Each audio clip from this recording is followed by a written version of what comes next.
Welcome back to the channel, everybody. Happy Father's Day. I hope everyone's having a wonderful weekend thus far.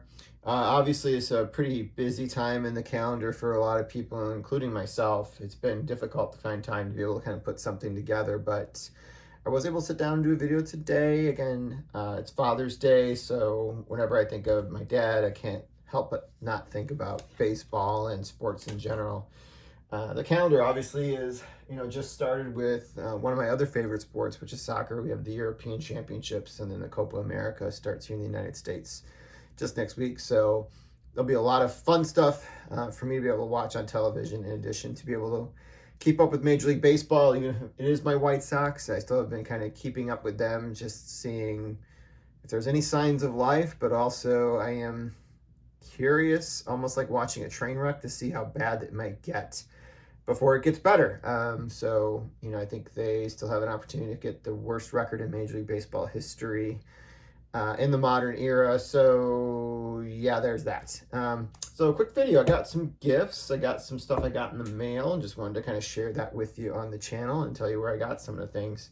Starting with one of my, this actually came from my coworker. One of my coworker is in the process of going through some items that were in her mother's home. They recently sold it, and her uncles used to collect some things. So she's been coming to me with questions about some stuff, but also gave me this in addition to some other things. And I don't know if this was a giveaway at a Major League Baseball game or a giveaway at the Tom McCann store. But this is like a little wheel, as you can see here, where you can adjust it, and it gives you the answers for some of the questions that are listed on here. So like starting here, you have, you go by individual team. Let's go to the White Sox. You can see at the top here. And this was done in the 70s, so it was current through 1976. So right before I was born. And then you can look at the individual season records, the hitting records, and also the running records at that point. For your favorite team at that point, for the teams that were involved with Major League Baseball at that time. So for the White Sox at that time, the highest winning percentage was in 1954 at 16-3. I don't know if that's been surpassed, but the most games won was Ed Walsh at 39. Most inning pitched was Ed Walsh at 464. And most strikeouts was Ed Walsh at 269. I think the single season strikeout record has been broken by someone else since then for the Chicago White Sox, but the other two are still current. Highest season batting average was Luke Appling at 388. That's still our highest. Most hits in a season was Eddie Collins. I believe that's also still our highest.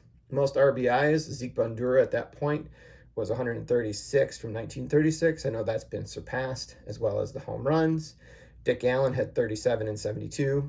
And most home runs lifetime at this point. This is funny because the White Sox have been around for a long time, but as of 76, their career home run leader was Bill Melton at 154, and that's been passed too. Most stolen bases in a season was 56. That still might be the White Sox record. I'm not sure. Luis Aparicio tied it with someone else named Moses from 1943. And the most runs scored in a season was set in 1925 by someone with the last name of Mostil. I don't know if that's still a record or not, but then you can adjust it around and kind of see what teams have what records. It's kind of funny if you look at maybe like the Brewers, who are only around for a couple seasons at that point. You can see their records. And then on the back, we can do most valuable player by year, Cy Young Award winner, and then also tells you rookie of the year if those things were honored during that time.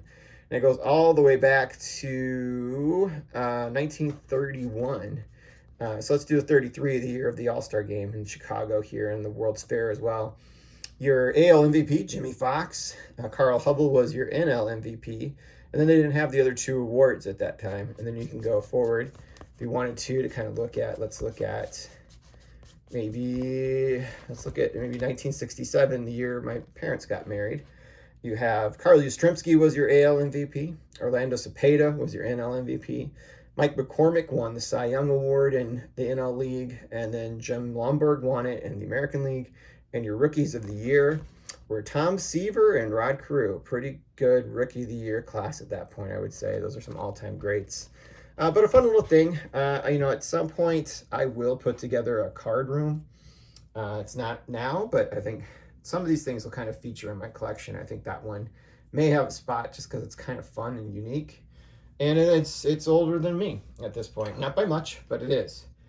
All right, so I wanted to kind of show you some stuff I picked up in the mail first, and I'll kind of go over a gift I got from a fellow YouTuber, and I'll do that one last. So the first thing I got was another gold card of Derek Jeter. This is one I did not have previously. So I'm kind of going through some of his other cards, like in the update series, and some of the cards where he's featured with other players. This was a PSA 9, Derek Jeter from his All-Star card in 2010. And it was priced, I think I bought it for less than $15, maybe a little bit with shipping. So I have another one on the way too. So Derek Jeter, put him over in the corner here. And at some point, I guess I'll have every gold card of Derek Jeter from the base sets that was produced during his playing run. But we'll see. I think I'm on a good little streak there.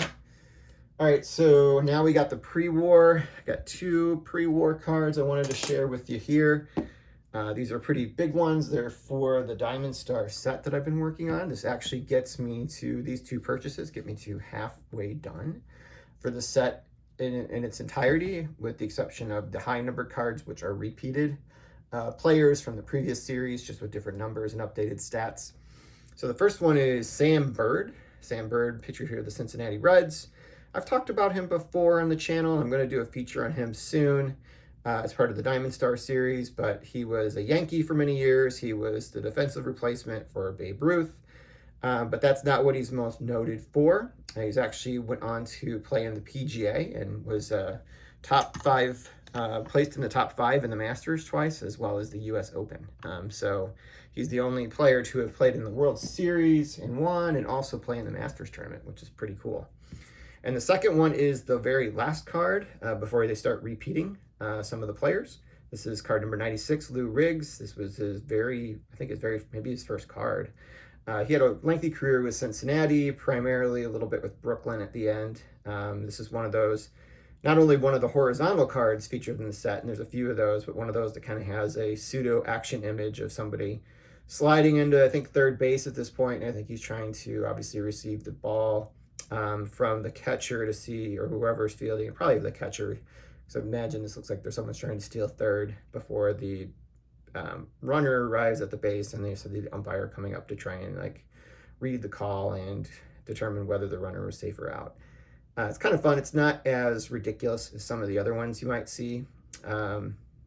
This one, his eyes are not necessarily on the ball, so it'd be interesting to see if he catches it or if it goes through his legs, but we'll never know.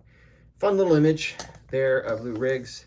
As I mentioned, this gets me halfway done, which now brings me to a fellow YouTuber. Actually, we are friends outside of YouTube, and he was actually at a antique store not too long ago, and he sent me a message and some other guys about a couple cards I'll show you here, and asked if I knew anything about them, number one, but also what's a good price, and if I was interested in any of them. So the one that I was interested in, I'll show you here, was the 1952 Redman of Larry Doby. Larry Doby, obviously a former Negro League player who went on to play for Cleveland, the first American League African-American player. Obviously went on to have a pretty good career with Cleveland, and went on to transition to the Chicago White Sox as well as the Detroit Tigers in his career.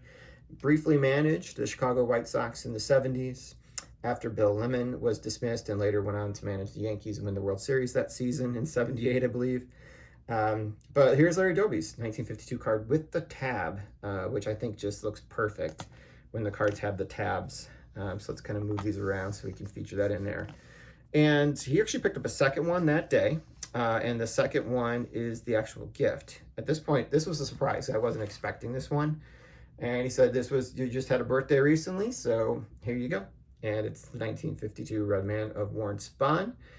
This one does have some creasing, but it's got the tab, and it's still Warren Spahn. And yeah, pretty phenomenal gift. So I was very appreciative. And the YouTuber actually was Dre Diaz. I will send I'll add his link to his page in the description if you want to kind of check him out. I highly recommend taking a look at his channel if you're into like all things, obviously sports, but also if you're into like Disney. He does a lot of trips to Disney and talks a lot about Disney memorabilia as well. So there we got Warren Spahn. Put him up in the corner over here next to Derek. Whoop. Derek almost took him out. That wouldn't be good. just need to tuck them behind here, Frank and Derek, so they could stand up a little bit. So that is what I have to show you. I hope you guys had a wonderful weekend, and I will see you soon later this week.